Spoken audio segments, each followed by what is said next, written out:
This is the golden rule. Let's talk about it. We don't gotta walk around it. Your Bluetooth, the new tennis shoe. We finding new balance. Faith, family, and talents. How we find God around it. Each y'all got the ox now. This your favorite channel. What we on Faith Talk? This a good space to talk. We gon' cross every road if we got a jaywalk. What we on sports now? No, this ain't Sports Center, but ever since Acock, the boy had the sport in him. Man of the house now. What we talking family ties? My dogs won't talk to me. Surely I'm a family guy. You can bring the conversation to me, get it analyzed. Men lie, women lie, the truth should be baptized. Whatever you put into this world is what you getting back. So why you listening in your car, try and sit with that? Why you listening in the gym, try and lift the mat? This is Podcast Improved. Welcome to the Golden Rule. It's golden, baby.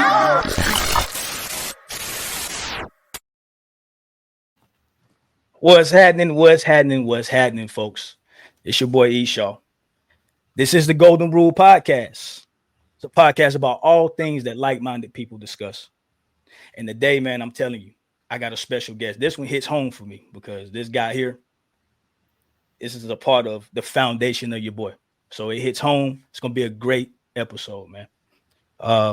This gentleman that I got on, he embodies all of these titles that I'm about to read off to you. All of these, the characteristics, the traits, and the titles of what I'm about to read off to you. This guy definitely embodies that.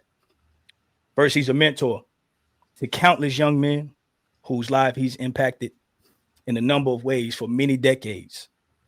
He's a coach. He's coached football. He's coached basketball. He's coached baseball, to which I was one of his students, one of his people that he coached. He's a father. More importantly, he's a father. He's a son. He's got a daughter named Leasia Williamson, and his son, she's 26, and his son, Elijah Blackmon, is 13. He's an educator. We'll get into that later. He's a barber instructor. He has a barber school, Prestige Barber College, that we're going to elaborate on later in the show. More importantly, man, he's a community activist. He addresses a lot of disparities within the Black and brown community, specializing in violence prevention within the community, man. So we're going to touch on that as well. And he's also an entrepreneur. He owns a number of businesses, the Gents by Prestige Barbershop. He's also the owner, again, as I mentioned before, of the Prestige Barber College. And he's also owner of the Urban Renaissance by Prestige Barbershop. Man, it's an honor. It's an honor, a privilege to have this gentleman with me, man. Man, y'all help me introduce Gene Blackmon to the show, man. Gene, what's popping, man? What's going on?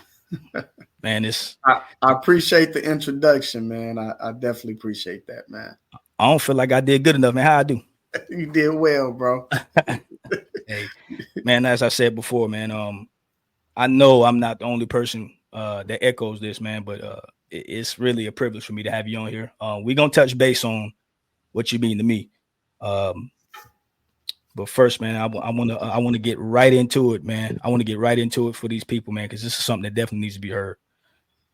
For the people who don't know, I want to start off by all those accolades and all those titles that I just read off, this illustrious life that you've had so far. What led up to it? Who is Gene Blackmon, man? How do we get to this version of Gene Blackmon? Who is it? Oh, man, that's a good question and a tough question to answer. But just to give you a quick rundown, man, Gene Blackmon, middle child. My mom, Deborah Blackmon. She's now Deborah Bailey, but she was Deborah Blackmon at the time that she had me. She was married to my dad, who was Timothy Eugene Blackmon Sr. And of course, I'm Junior. Had an older sister, then me, and then I had a younger brother.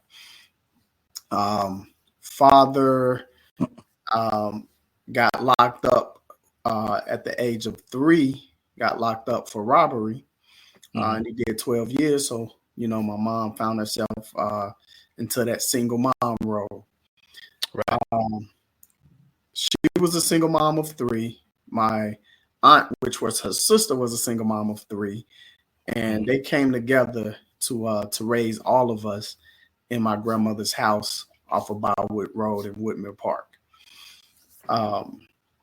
And I thank God for those 3 women. I was raised by 3 women. I thank God for them. They taught me a lot, but they also allowed mentors and coaches and male figures to be a major part of our lives as well. And I think that's where I got some of my balance, man. Was an athlete, played sports, baseball, football, basketball. That was really my thing. I was really on track for really doing something major in baseball, man. But Right. got into a little trouble at 16. Okay. Just basically, it's a crazy story because I didn't really do anything, but because I was hanging with some guys who was asking me questions, I can't tell them anything because I wasn't doing anything with them. Right. And because this white detective had the privilege to charge me, he did. So he charged me with possession of stolen property, larceny, and accessory after the fact. And so now I'm a 16-year-old kid with a criminal record, going to Page, and then like it kind of got crazy from there. Yeah. But I think once I hit like 18, I kind of realized, oh, this is crazy. I can't get a job. Nobody wants to hire me, Right. Because I have theft on my criminal record. That's right. And man, I'm about to hit the streets, man. I'm about to see what it is on the streets, man. But I had the opportunity to go to barber school, and it was no looking back from there. So I went to barber school, started doing my thing, and I also realized that me being somewhat influential at that time, I could use my influence to help other young men and women not get caught up and trapped the way that I did. And I think that's where the mentoring really took off, and the coaching. Right. And it's listening to you talk about these things is bringing back a lot of memories, because I can remember distinctly. And you met me as the thing about it is you knew my family probably before I was born, really, to be honest with you. I know your family for a while. Right. But when I came into the pitch and to the point where I was, starting to play sports, I played basketball, I want to say first for you. And we ain't gonna even talk about the skill set because we ain't gonna talk about that. But I can. We're gonna talk about how I used to bust your tail in practice every day. Man, we ain't gonna talk about it. We ain't gonna talk about it. But I can distinctly remember you telling me, like, always saying, "Man, Eddie, man, like, bro, don't go this way, bro. I didn't been with you. I can remember you saying, don't go this way. I've been there. Don't go this way, bro. You're a little hothead, bro. If you could just change this about you, you'll be a heck of a player, bro." Like, I can remember you always saying that. You were extremely athletic. Like you're one of those guys. You were really similar to me. You remind me of myself in a lot of ways. You were really athletic. If you make up a game, you're probably going to compete and do well in it because you're just that athletic. And that's how I was. But man, like you just that attitude, man. Yeah. That attitude was something, man. I remember being in Pizza Hut, man. I was about to give you the 2-piece a day. Yeah, for sure. A lot of times you was, yeah. And you was cutting up, man. But I never gave up on you, man, because I knew that you were going to be great, man. I just didn't know when it was going to, click for you, but I knew you had everything in you, plus the support and the background, because you do come from a good family, even with the struggles. You know what I'm saying? You come from a good family. So I knew it was going to click at some point, just didn't know when. Yeah. That's why I had to have you on, man, because what we're going to get into, like I say, man, the foundation of who Eddie Shaw is, you're a big part of that, man. And I'm a lot of people are going to see by the end of this episode how much you and I know my mama, she'll tell you, "Hey, Gene, you my life savior, Gene." Yeah, she'll tell you that. And she ain't, it could have definitely went the opposite way had I not had you, that tutelage in my life. Because you had touched on something real quick, and I want to go back to it for the listeners, man. You had touched and said that your father, he got locked up when you was 3.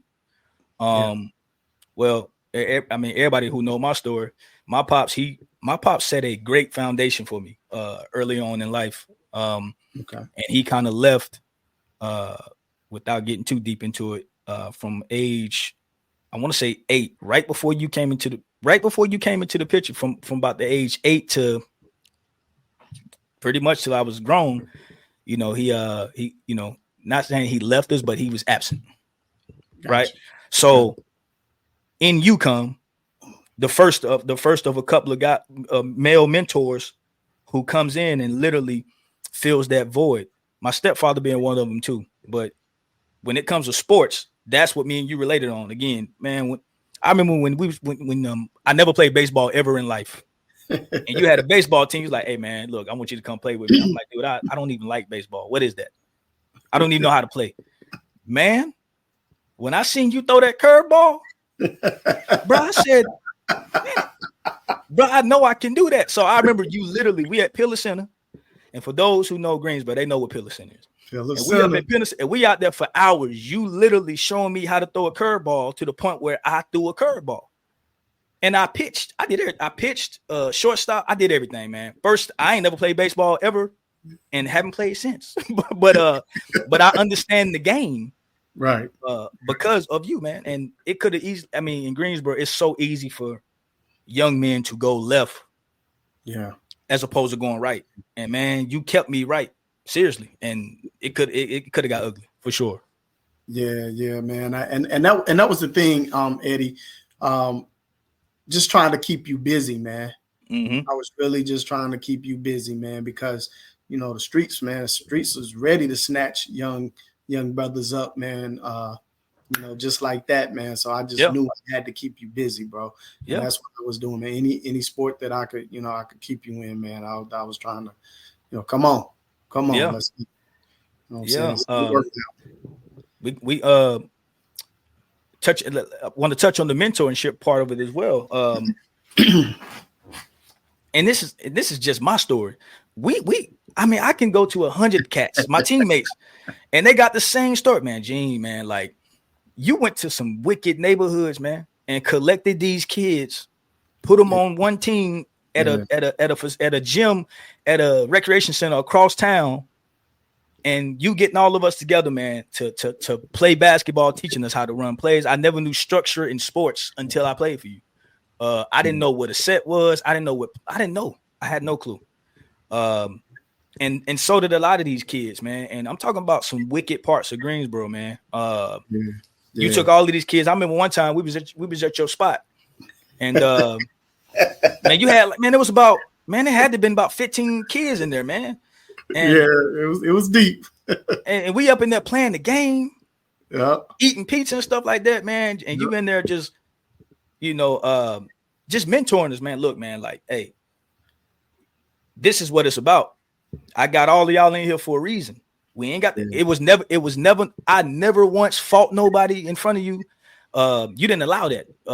No fighting amongst each other. We had issues, man. You taught us how to. I'm speaking from my standpoint. You taught us how to conflict resolute. Man, you taught us how to take this violence, take the tone out of it, man, and just talk as gentlemen. Look, I'll never forget, man. You teaching me how to look a man in the eye when you talk to him. Now I got kids now, so the same stuff that you're teaching me. Hey, man, look a man in the eye. You taking you know how grown-ups do. They take their finger and they lift your head up with the chin. Yep. I can remember your bro. Like, if you want somebody to take you serious, look him in the eye when you're talking to him. You're a grown man.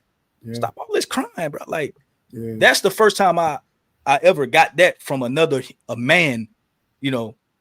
I honestly, I really didn't even get that from Pops because I was too young. Pops, you know what I'm saying? Like, he taught, like I said, he set the foundation with the manners and politeness and the rules. But as far as like how to become a man, that started with Gene Blackmon, man. And I know I'm not the only person that feels that way. That's what's up, man. That's what's up. So the impact that you've had on young people's lives, man, that's a big portion. That's a big part of mentorship.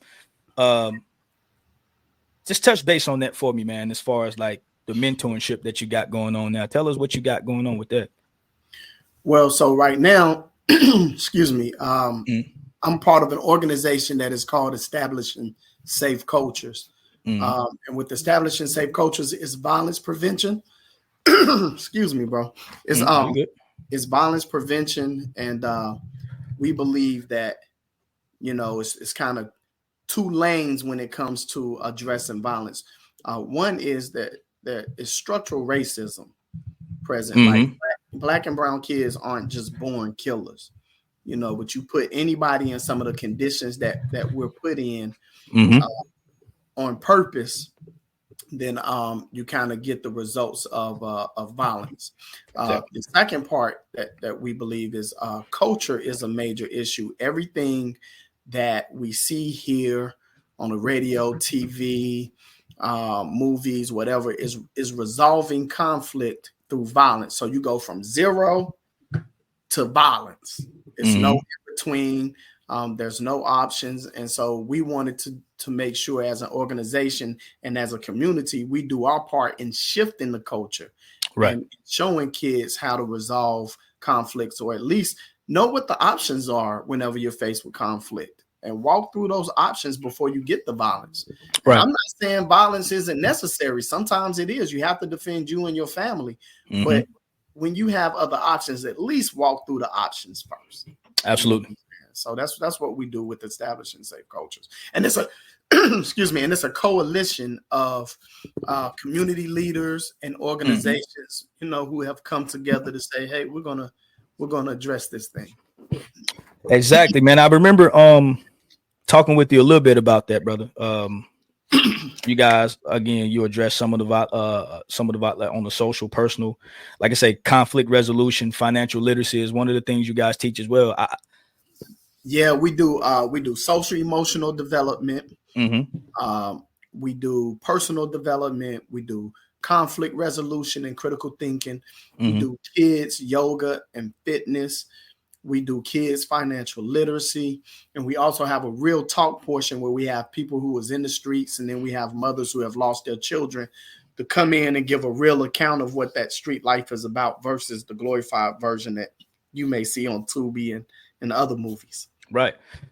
And a lot of that, what you guys are teaching is what we don't have in the Black community. A lot of other cultures have that, and that's how you establish unity within the community, right? So that's a part of the reason I believe why us as a Black people can't really get any agendas solved over this last couple of 100 years is because we don't have programs like this consistently that are, teaching people how to move forward as a people. Yeah, things are we've been conditioned to not work together. Sure. And for any differences, like we can go back to the Willie Lynch letter, and I remember when he was, presenting this to the other slave owners, he was saying, this can last for hundreds, even thousands of years. And so we look at how even today they take every difference that we have and make us not want to work together. So you have the elite Black not wanting to work with the hood Black. You have, the elders scared to work with the youth.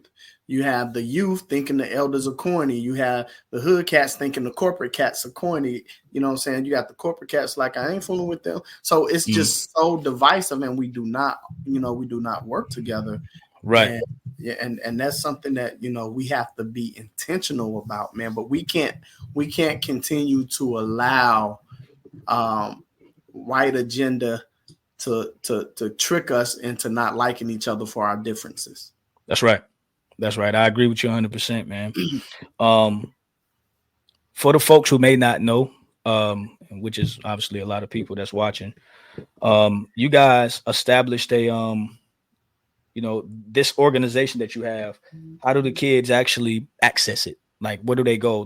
Y'all go to the recreational centers, or do y'all have like a certain spot y'all meet up at?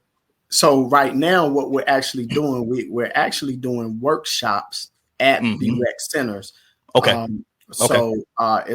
We've been doing it all summer long. The contract was 2 at Pillar, 2 at Windsor, 2 at Warnersville, 2 at Glenwood, 1 at Craft Center, 1 at Brown Center.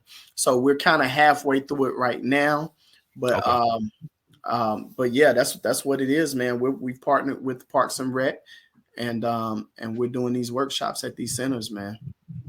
And every center has our information in case someone wants to enroll their kids into. Okay, that's dope. That's dope, man. That's dope. I love that. And you can also jump on Establishing Safe Cultures Facebook page and keep up with what we're doing and what we have going on as well. Okay, that's good, man. And at the end of this, man, when I post when this goes, we'll let everybody know how to contact you as well, just so everybody that's the viewers that may not know, they'll have some contact information for you. Okay. As far as the coaching is concerned, man, are you still coaching right now? Nah, man, I can't coach these kids, bro. I've been these kids, man. Let's talk about it, man. They not like y'all, man. It's totally different, bro. What they say? They not like us. Listen, it's totally different, man. These kids, man, they watch 2 or 3 YouTube channels, man, and a couple YouTube drills, and they think they know more than coaches nowadays, man. So it's different, man. I couldn't do it, bro. I couldn't do it. Man, I got 2 boys, man. And I'm gonna be honest with you, Gene.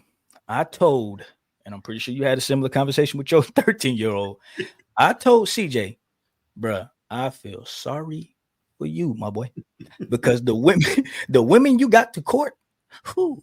Yeah. Or man. I'm lame to a lot of women out here nowadays because I don't drive an expensive car when I really can afford it, and I don't pop 3, 4, 5 bottles in the club. I'm lame, right? Because I'd rather sit at home and play the video game for a couple hours rather than to go out here in these streets and mess around. I'm lame to some women, a lot of women. My little sister one time told me I was lame. This was years ago. She told me I was lame because I was driving a Chevrolet. When I could have afforded a Mercedes. And I was like, bro, that's lame.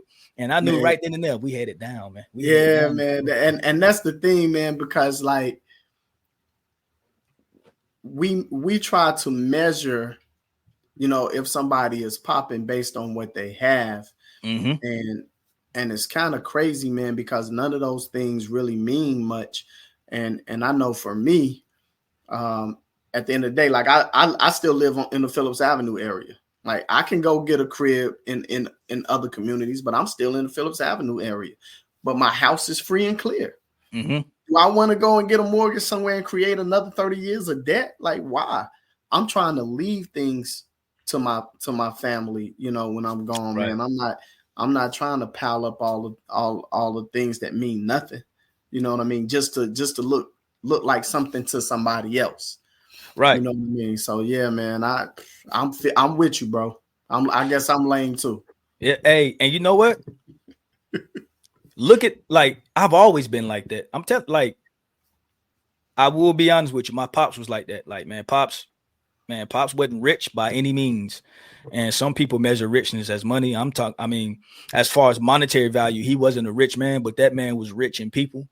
And he was rich in like principles, man. Like, I don't agree with everything a lot of people do. But my pops, man, like he was a plain guy in the eyes of society, but you couldn't tell me nothing about pops. That guy was a hero, you know what I mean? And yeah. Then when, like I say, when you came in, you wasn't really flashy like that. You had swag. You had swag. And I always used to be like, man, look, man, if I can just get an ounce of that swag right there, if I can get me some swig at this age, like Gene, man, hey, look, I'd be all right. Cause you had swag. Hey, bro, that's crazy. Cause my son, who's 13, look at me and be like, Dad, you ain't got no drip. Right. Hey, man, listen, man. I'm like, hey, look, man. Hey, Elijah. But I will say this, man, and we'll move on to some of your entrepreneurship, man. But I will say, as far as coaching, I know for me, the baseball team and the basketball team were safe places for me. And when people said Gene Blackmon's name, kids used to be like, man, that's safe for us. That's a safe spot. We ain't got to worry about nothing. We didn't have to worry about nothing. Man, I went in the radar. Look, the worst portions of Greensboro, I didn't have to worry about nothing because I knew I was straight because Gene wasn't the type of person that would bring on that negative energy. Yeah. When people said Gene, you know what I'm saying? They was like, that's the basketball coach, man. Like, that's the baseball coach, man. Like, he might jack you up if you do some crazy stuff, but he means well, man. That's what I heard about Gene in Greensboro. Yeah. Hey, man, I honestly felt obligated, man, because I had that, you know what I'm saying? I had the coaches that were safe places for me and mentors and guided me and helped me out in my hard head days. So I felt obligated, man, to be that for you all, you know what I mean? Coming up, you know what I'm saying? So yeah, man, I had to. Yeah, man. I mean, a lot of kids turned out very well because of that, bro. And that has to be said. I got a question for you. Okay. And this will be getting into your entrepreneurship. Okay. My question is, why a barber college in the worst part on Phillips Avenue, right there in the worst part of the neighborhood? Why? I want to know that, and I'm not asking as a critic. I love it. Yeah. I love it. But why there? And why a barber college? Yeah. So the first question is, or the first answer is, I believe that we should keep our businesses in the Black community as much as we can. Yes, sir. Especially the businesses that are resources. You know what I'm saying? I feel like we, in order to increase the value in our community, we have to stop, shifting our businesses out of the community. Like we have to keep them in the community. So I was conscious of that. And, I grew up on Phillips, still live on Phillips. Imagine me being a 10-year-old, I was 10 years old when I first got into barbering. Mm-hmm. Imagine me walking up and down Phillips Avenue as a teenager and looking at a barber school and saying, man, here's an opportunity for me to do something. Man, that would have been major for me as a young man. Yes, sir. So I wanted to provide that to our community, man. Like what other schools, other than, after school programs and daycares do we have in that area that's Black owned where people in our community can say, man, I can be that one day, and that's what I wanted to provide in our neighborhood, man. I'm gonna tell you something, bro. When I went over to Oklahoma to go to school, bro, you can, if you ask 100 of my partners who was their barber, they gonna tell you that boy Eddie was cold, man, with them blades. Come on, Eddie. They gonna tell you. Cut it out. Hey, they gonna tell you. Hey, somebody gonna comment in here. They gonna tell you that boy Eddie was cold. I'm gonna tell you a quick little story. All right. You ain't lying about that barbering skill. You had the skill, man. Matter of fact, you used to cut our hair. I used to look at that.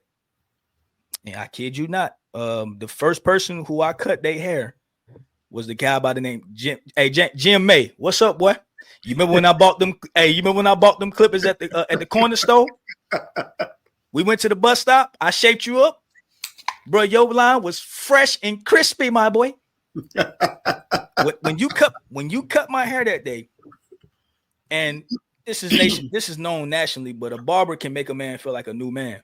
Absolutely.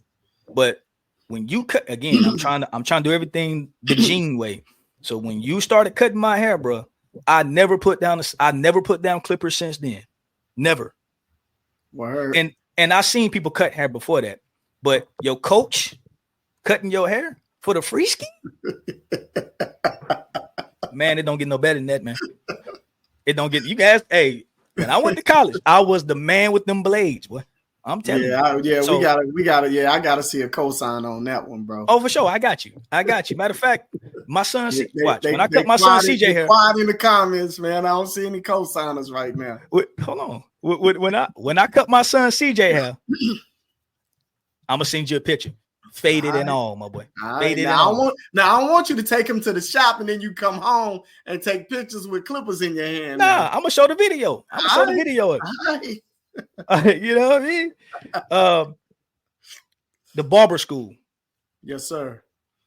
Talk about the because I know you got some programs like when people get out of jail and don't they come to your, they can get their license. Tell us about it. Like they can get their barber license at your school and stuff like that. Yeah, man. So that was really like one of the key components, man, to me opening this school. Now if we back up a little bit, remember I told you I had a criminal background. That's right. And not a lot of professions that you can get into with the criminal background. So barbering, that's right. Me having the opportunity to go to barber school with that criminal background, allowed me the opportunity to be a professional and to have a career that could take care of me and my family. And so I was appreciative of that, and I knew the importance of it. So I knew that, with the barber school, I had to give people that same second chance. Right. And sometimes third and fourth chance. Right. So yeah, man, I am grateful that the Barber State Board of North Carolina allow men and women to become barbers, even with the criminal background. So I'm grateful for that. And then grateful for the opportunity to be able to have an institution that allows them to come in and take advantage of that. Man, that's humongous. Again, Phillips Avenue is like a small, obviously, street. It's not a small, but it's a street on Greensboro. But your prestige barber, your barber college prestige is, you can't miss it, man. Like on Phillips, it's a very important like pillar in the community, man. I know when I used to come back home to visit moms from school, man, like I tried my best to come by there and see. And you was like, I ain't gonna say you were in the infancy stages of like getting it established, but I remember that y'all used to be live, man. Y'all used to be busy, and I tried to come in there, hey Gene, what's up, man? And I hollered at you, man, and I just love what I seen, man. I seen, like I say, man, people who may have had troubled backgrounds, but I really just seen them happy, man, to be making some type of effect and change in people's lives, man, despite their troubled backgrounds, bro. That's huge, man. But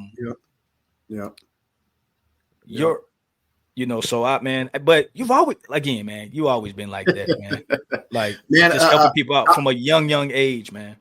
Man, listen, it's problem solving, man. And a lot of times, man, the things that I have started businesses in are things that I needed at some point. And then I realized that other people need it as well. And then I try to figure out, how can I get this to these people? You know what I mean? So yeah, man, like it all started with me being in need. Man, how old were you when I met you, Gene? Man, I don't know. I was young as hell. You had to been in your early 20s, man.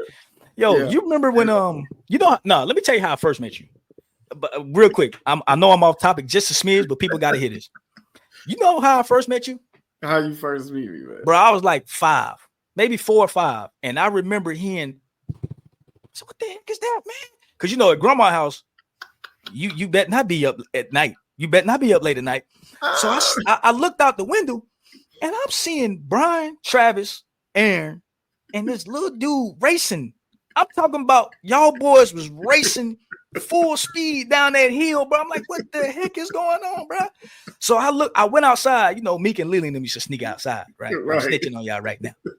And I'm snitching. And I went outside, bro. I'm literally 4 and 5, and you smoking everybody, bro. Yeah. I was quick, man. And then Meek and it was like, Gene, man. So you was, bro, but like, you used to always spit game to the young boy, and Brian and Travis and them was young. I think they're a little younger than you, I believe. They were younger than me, yep. But you would always, every time I seen you, and this is before I even comprehended who you were, or, and every time I seen you was always racing with young boys in the hood. Man, come on, man.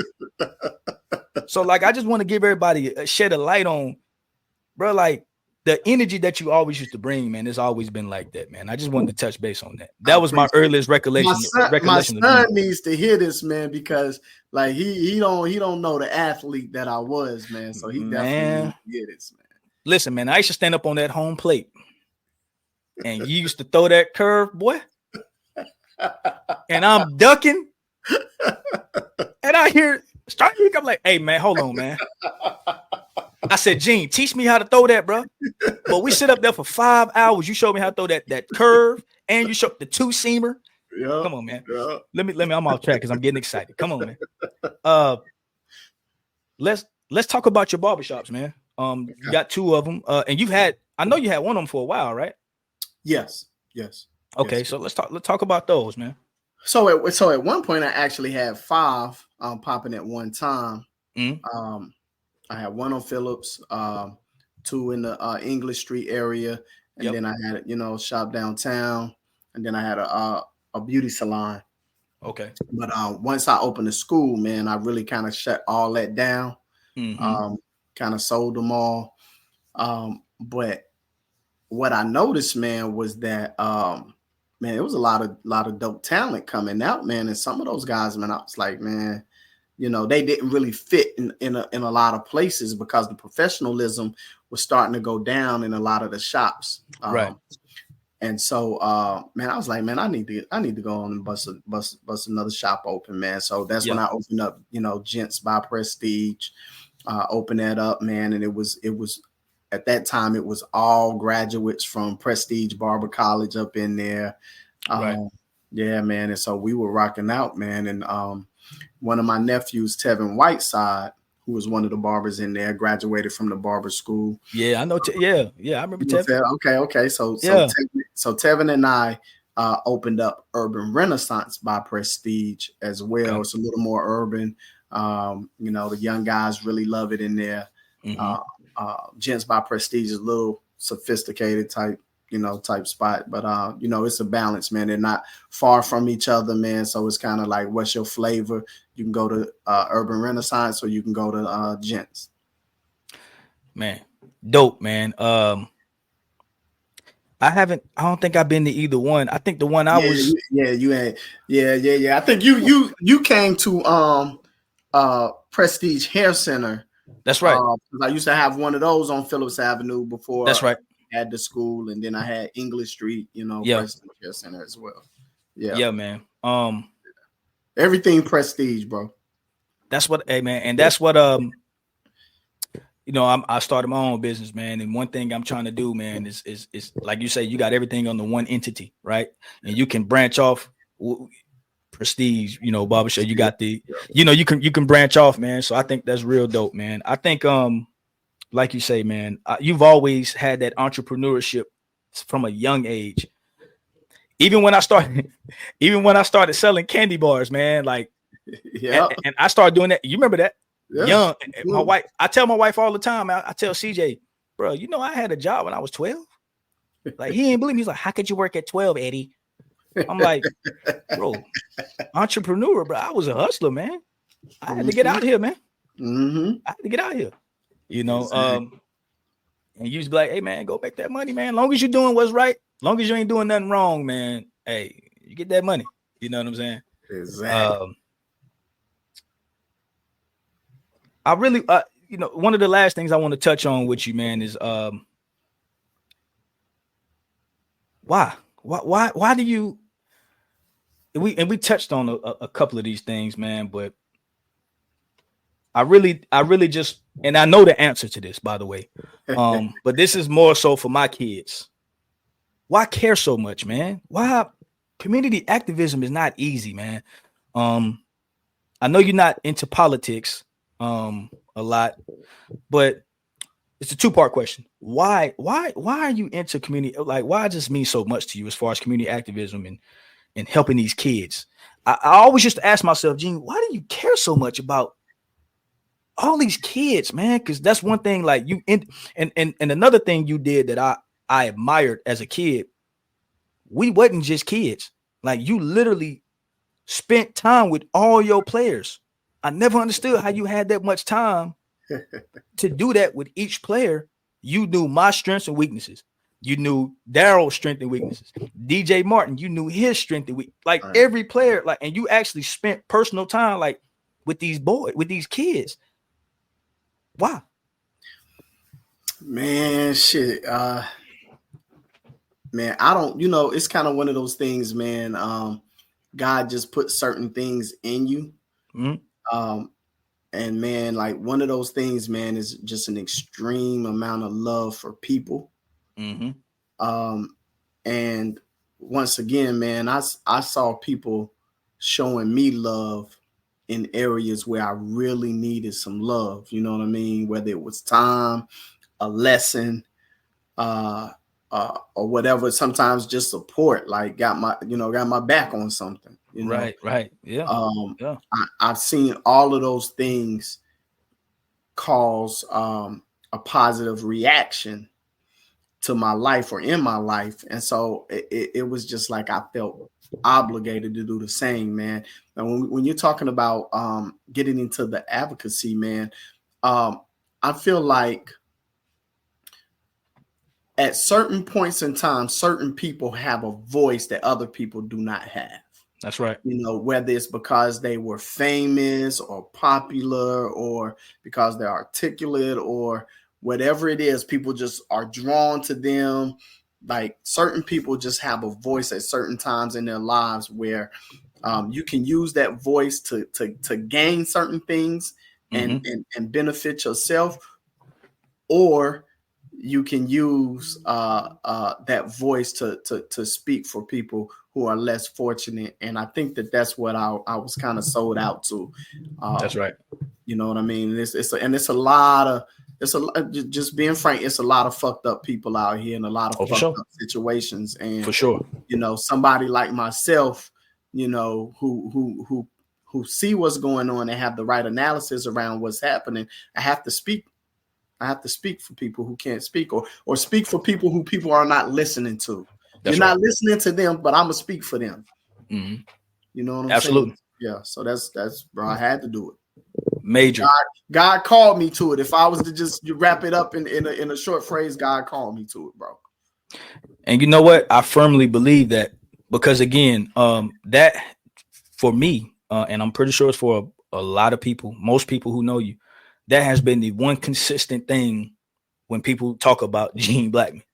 Bro, always looking out for people. Yeah. Bro, always supporting people. Man, he always helping people.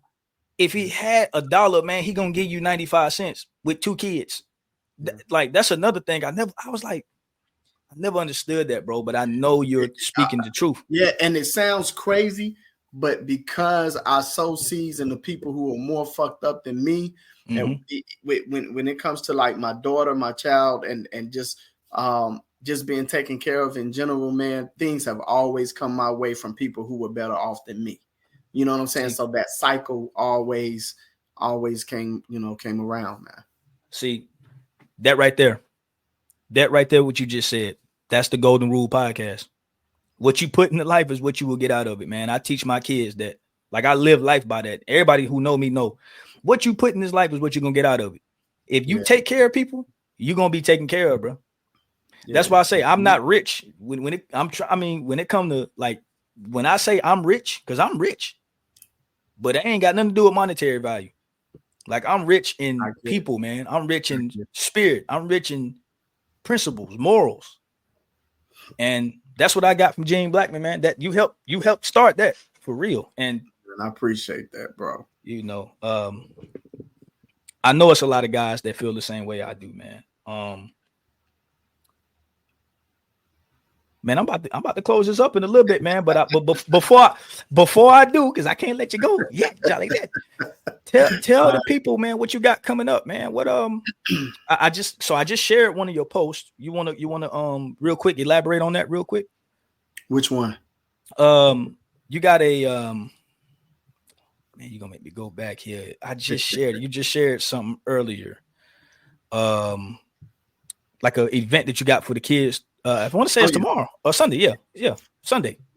Well, no, so no, it's actually so what I shared earlier That's called a check-in. It's a men's fellowship. Yeah. Okay. Because a lot of times, man, we really don't have outlets, man, where we can really be free, man, and be ourselves and vent and talk about things that, you know, that are important to us or that bothers us. Like, you know, you can't go home and say, damn, my wife getting on my nerves. You know what I'm saying? Right. Even if your wife not around, your kids are listening. You know what I'm saying? So you can't be transparent. You know what I mean? Right. And so, you know, this men's fellowship, which is called the check-in, man, it's where men get an opportunity, man, to actually just be real, man, and get free. And the crazy thing about it, man, is that, like, you start to find out, because there's so many men that's lending advice and thoughts. You start finding out, dang, so I'm not the only one that feel this way, or I'm not the only one that's been through this. Because sometimes, man, we go through stuff, man, and sometimes we think we're alone with it. You know what I mean? So you'll get some advice from some men that has already gone through it. You know what I'm saying? You'll get advice from some men who may have resources or know some resources that will benefit you. It's also a time to reflect. You know, we're real with each other. And we welcome the teenagers as well, because, you know, if you can hear and see some of these things early, it may prevent some pit holes and some pitfalls that you know you may not have to go through. Well said, brother. Keep that going, because you're right. A lot of guys, I would say most men, go through a lot. But because society has said you're weak if you even think about mentioning or expressing that, we don't. You know what I mean? Well, I'm here to tell you that I've had men in my life who, man, they're gonna express how they feel, and you ain't no punk. Because, and I tell my kids, I tell CJ all the time, bro, you ain't no punk to show emotion. Exactly. Ain't no way. I will cry in front of my wife. Do you hear me? I will cry in front of my wife, and I ain't no less of a man to do that. It's, you know, as men, we need to express our feelings towards people, to other people, man, especially like in these outlets that you have, man. I think that's major. Yeah, man. And to your point, man, like, man, I remember one of our fellowships, because we do it every third Sunday of the month. It's once a month, every third Sunday. And I remember one brother coming in there, man, and he's just quiet. He's listening to everybody, man. And, you know, he walk in, he kind of has a mean mug, and he's listening to everybody. He's listening to everybody. You could just see him softening up, after listening to several men just kind of, talk about things that's going on in their lives, and then everybody lending thoughts and advice. And then you just see him softening up. And then, when it was his time to speak, man, he said, man, I woke up this morning prepared to kill myself. You know what I'm saying? But being here, I just drew strength from y'all brothers. You know what I'm saying? And that's what it's about, man. That's what it's about, man. That's what it's about, bro. Yeah, that's major, man. I can't say enough about you, man. And I'm sure the people who are most of all the people who are watching think the same thing, man. What you meant to this community, what you meant to me is, like, I can't even put it into words, to be honest with you, man. And my father is my dude, man. That's my hero for real. But that's what's up. You one of them ones, man, that you really kept the trajectory of my life in the path, man. And I can speak on many different aspects. As far as sports, you ain't no way in the world you're gonna let me quit anything. That's why if you ask anybody who have ever played any sport with me, to this day, I still play semi-pro football. You can ask anybody, man. Hey, you're gonna have to show E. Shaw who you is. And that's because, bro, I went through some tough times in sports, man. I wasn't quitting, but that's from the foundation that you helped install, man. So, man, I can't thank you enough for coming on the show, man. I can't thank you enough for what you've done for me. And keep like Greensboro, like the community needs you, man. Like Greensboro really needs you. A lot of people love you, man. Like, I appreciate bro, a lot of people love you. That's part of the reason why you on the show, because a lot of people needed to hear this. Tell people where to contact you at, Gene. Oh man, so you can reach me on Facebook, Gene Blackmon. You know, if you need anything, you can always inbox me. My cell number is public, so I'm gonna give that out as well. 336-965-1299. Got the public cell phone number. Huh? Okay. All Hey, right. I'm a public figure, man. You know, Come on, man. yeah, All right. it is what it is, man. I need to get that. Okay. But yeah, man. You can also reach me through establishing safe cultures. Any outlets that we have out there, you can reach me as well. Prestige Barber College, 2006 Phillips Avenue, Greensboro, North Carolina, 27405. I'm out here, man. It's not hard. Yeah. Send a bat signal out, man. I'm coming. Come on, man. Okay.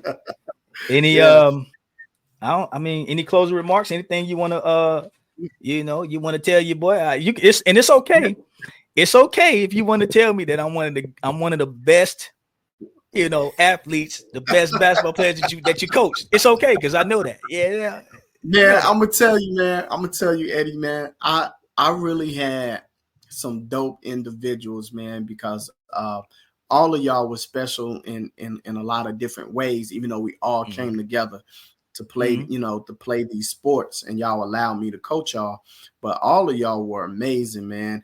And you were truly gifted. I will say I'm extremely proud of you, man.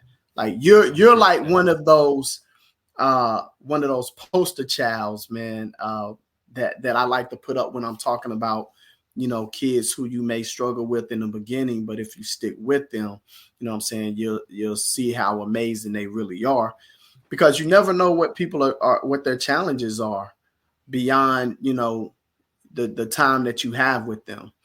And so you've been an amazing example, man. Like, I'm proud of you, bro. When I saw you make that switch, bro, I mean, man, you made that switch and you just you kept moving with it, man. So just to see you as a family man, a father, a husband, you know what I'm saying, and just doing your part into pouring into the community, man.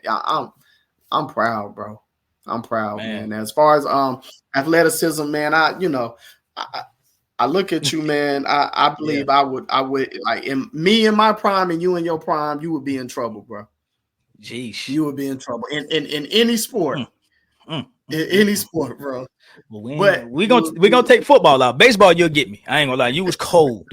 You was cold at baseball. Bro, listen, let me tell you something, man. Football, man, I was an LDB.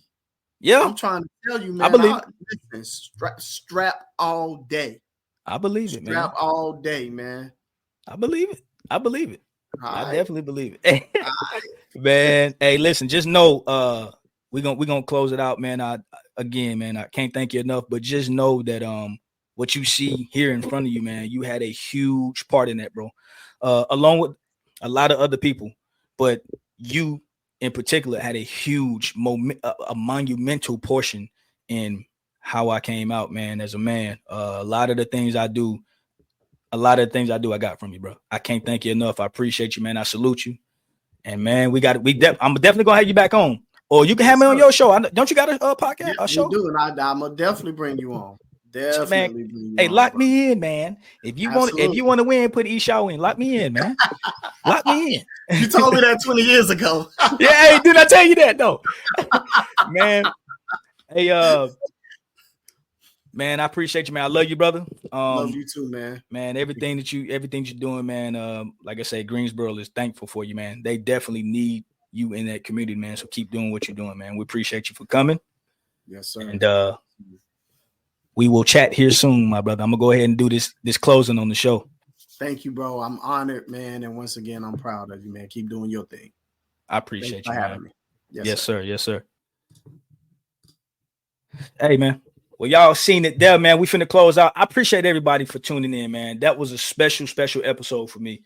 Y'all, the people who are still here and who have chimed in, and I appreciate y'all, man. Y'all know how much that means to me for y'all to support me, man. Don't forget to like, comment, share, and subscribe on YouTube if you are a member, man. So, hey, I appreciate y'all. Y'all be blessed, man. Hey, and always remember, man, what you put into life is what you get out of it, man. Y'all call somebody that y'all haven't talked to in a while. Tell them you love them, man. All right, I'm gonna holler at you.